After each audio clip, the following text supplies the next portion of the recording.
ಯಾವುದೇ ಕ್ಷಣದಲ್ಲಿ ಕಾಂಗ್ರೆಸ್ ಸರ್ಕಾರ ಬೀಳಬಹುದು. ವಿಧಾನಸಭೆ ಚುನಾವಣೆ ಆದಷ್ಟು ಬೇಗ ಬಂದರೂ ಅಚ್ಚರಿ ಇಲ್ಲ ಅಂತ ತುರುವೇಕೆರೆ ಮಾಜಿ ಶಾಸಕ ಮಸಾಲಾ ಜಯರಾಮ್ ಹೇಳಿಕೆಯನ್ನ ನೀಡಿದ್ದಾರೆ. ರಾಜ್ಯ ರಾಜಕೀಯದಲ್ಲಿ ಸೆಪ್ಟೆಂಬರ್ ಕ್ರಾಂತಿಯ ಮಾತು ಜೋರಾಗಿದೆ.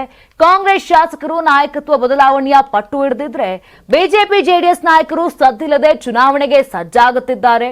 ಮಾಜಿ ಶಾಸಕ ಮಸಾಲಾ ಜಯರಾಮ್ ಅವರು ಮುಂದಿನ ಚುನಾವಣೆಯಲ್ಲಿ ತುರುವೇಕೆರೆ ಕ್ಷೇತ್ರದ ಬಿಜೆಪಿ ಅಭ್ಯರ್ಥಿ ನಾನೇ, ಈ ಬಗ್ಗೆ ಕಾರ್ಯಕರ್ತರಲ್ಲಿ ಗೊಂದಲ ಬೇಡ ಅಂತ ತಮ್ಮ ಬೆಂಬಲಿಗರಿಗೆ ಘೋಷಣೆಯನ್ನ ಕೂಡ ಮಾಡಿದ್ದಾರೆ. ಸುದ್ದಿಗೋಷ್ಠಿಯಲ್ಲಿ ಮಾತನಾಡಿದ ಮಸಾಲಾ ಜಯರಾಮ್ ಅವರು ಈಗಾಗಲೇ ರಾಷ್ಟ್ರ ಮತ್ತು ರಾಜ್ಯದ ಬಿಜೆಪಿ ನಾಯಕರು ಪಕ್ಷ ಸಂಘಟನೆಯಲ್ಲಿ ತೊಡಗಿಕೊಳ್ಳುವಂತೆ ಸೂಚನೆಯನ್ನ ಕೂಡ ಕೊಟ್ಟಿದ್ದಾರೆ. ಮುಂಬರುವ ವಿಧಾನಸಭಾ ಚುನಾವಣೆಯಲ್ಲಿ ನೀನೇ ಅಭ್ಯರ್ಥಿಯಾಗಬೇಕು ಎಂದು ಹುಕುಂ ಹೊರಡಿಸಿದ್ದಾರೆ. ಕೆಲವು ವೈಯಕ್ತಿಕ ಕಾರಣಗಳಿಂದಾಗಿ ಪಕ್ಷ ಸಂಘಟನೆಯನ್ನ ಚುರುಕುಗೊಳಿಸಿರಲಿಲ್ಲ. ಈಗ ಸ್ಥಳೀಯ ಸಂಸ್ಥೆಗಳ ಚುನಾವಣೆಗಳು ಬರಲಿದ್ದು ಸಂಘಟನೆಯಲ್ಲಿ ತೊಡಗಿಕೊಳ್ಳಲಾಗುವುದು. ಇನ್ನು ವಿಧಾನಸಭೆ ಚುನಾವಣೆಯು ಬೇಗನೆ ಬರಬಹುದು. ಸಿಎಂ ಕುರ್ಚಿ ಕದನದಲ್ಲಿ ಯಾವುದೇ ಕ್ಷಣದಲ್ಲಿ ಕಾಂಗ್ರೆಸ್ ಸರ್ಕಾರ ಬೀಳಬಹುದು. ಬಿಜೆಪಿ ಕಾರ್ಯಕರ್ತರು ಚುನಾವಣೆ ಎದುರಿಸಲು ಸನ್ನದ್ಧರಾಗಿ ಅಂತ ಕೂಡ ಹೇಳಿದ್ದಾರೆ. ಇನ್ನು ಮುಂಬರುವ ದಿನಗಳಲ್ಲಿ ಬಿಜೆಪಿ ಮತ್ತು ಜೆಡಿಎಸ್ ಮೈತ್ರಿ ಇರಲಿದೆಯಾ ಎಂಬ ಪ್ರಶ್ನೆಗೆ ಮಸಾಲಾ ಜಯರಾಮ್ ಅವರು ಉತ್ತರವನ್ನ ಕೂಡ ಕೊಟ್ಟಿದ್ದಾರೆ.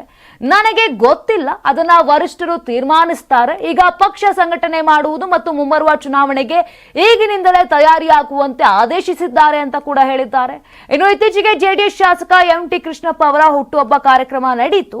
ಸಮಾರಂಭದಲ್ಲಿ ಎಂಟಿ ಕೃಷ್ಣಪ್ಪ ಅವರು ಮಾಜಿ ಪ್ರಧಾನಿ ಎಚ್.ಡಿ. ದೇವೇಗೌಡ ಮತ್ತು ಎಚ್.ಡಿ. ಕುಮಾರಸ್ವಾಮಿ ಮುಂಬರುವ ವಿಧಾನಸಭಾ ಚುನಾವಣೆಗೆ ತಾವೇ ಸ್ಪರ್ಧಿಸಬೇಕು ಅಂತ ಒತ್ತಾಯಿಸಿದ್ದಾರೆ ಎಂದಿದ್ದರು.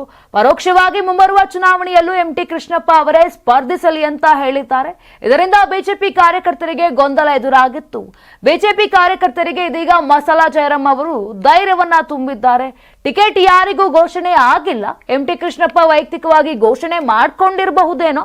ಅವರು ಹೇಗೆ ತಮ್ಮ ಪಕ್ಷ ಸಂಘಟನೆ ಮಾಡ್ತಿದ್ದಾರೋ ಹಾಗೆಯೇ ನಾನು ಕೂಡ ಸಹ ಪಕ್ಷ ಸಂಘಟನೆ ಮಾಡ್ತಿದ್ದೇನೆ ಅಂತ ಹೇಳಿರುವಂತದ್ದು. ನಾನು 86 ಕೆಜಿ ಇದ್ದವಳು 71 ಕೆಜಿ ಬಂದಿದ್ದೇನೆ. ವಯಸ್ಸಾದ್ಮೇಲೆ ಸ್ಮಾರ್ಟ್ ಆಗಿ ಕಾಣ್ತೀರಾ ಅಂದ್ರೆ ಜಿನ್ನಿ. 126 ಕೆಜಿ ವೇಟ್ ಇದ್ದು ನಾವು ಈಗ 114 ಕೆಜಿ ಲೆಕ್ಕ ಬಂದಿದ್ದೀವಿ. ಯಾವುದೇ ಸೈಡ್ ಎಫೆಕ್ಟ್ ಆಗಿಲ್ಲ. 84ರಿಂದ 50 ಕೆಜಿ ಬಂದೆ. ಆಮೇಲೆ ಸಣ್ಣಗೆ ಫಿಟ್ ಆಗಿದ್ದೀನಿ. ಅದಕ್ಕೆ ನಾನು ಯೂಸ್ ಮಾಡ್ತಾ ಇರೋದು ಜೀನಿ ಸ್ಲಿಮ್. 84ರಿಂದ 50 ಕೆಜಿ ಬಂದೆ. ಆಮೇಲೆ ಸಣ್ಣಗೆ ಫಿಟ್ ಆಗಿದ್ದೀನಿ. ಅದಕ್ಕೆ ನಾನು ಯೂಸ್ ಮಾಡ್ತಾ ಇರೋದು ಜೀನಿ ಸ್ಲಿಮ್. ಸಣ್ಣ ಆಗಕ್ಕೆ ಜೀನಿ ಸ್ಲಿಮ್ ಯೂಸ್ ಮಾಡದೆ ಹೆಲ್ದಿನೂ ಅದೇ. ನೀವು ಸಣ್ಣ ಆಗ್ಬೇಕಾ, ಹೆಲ್ದಿ ಆಗ್ಬೇಕಾ? ಹಾಗಿದ್ರೆ ಜೀನಿ ಸ್ಲಿಮ್ ಯೂಸ್ ಮಾಡಿ. ಸಣ್ಣ ಆಗೋದಕ್ಕೆ ಯಾವುದೋ ಪ್ರಾಡಕ್ಟ್ ಹೇಳ್ತಾ ಇದ್ದಾಳೆ, ಏನಾದರೂ ಸೈಡ್ ಎಫೆಕ್ಟ್ಸ್ ಇದೆ ಅಂತ ಯೋಚನೆ ಮಾಡ್ತಾ ಇದ್ದೀರಾ? ಖಂಡಿತ ಇಲ್ಲ. ಯಾಕಂದ್ರೆ ಇದು ಕೆಮಿಕಲ್ ಫ್ರೀ. ಸಣ್ಣ ಆಗಬೇಕು ಅಂದ್ರೆ ಜೀನಿ ಸ್ಲಿಮ್ ಯೂಸ್ ಮಾಡಿ. ಹೆಚ್ಚಿನ ಮಾಹಿತಿಗೆ ಕೆಳಗೆ ಡಿಸ್ಪ್ಲೇ ಆಗ್ತಿರೋ ನಂಬರ್ಗೆ ಕಾಲ್ ಮಾಡಿ.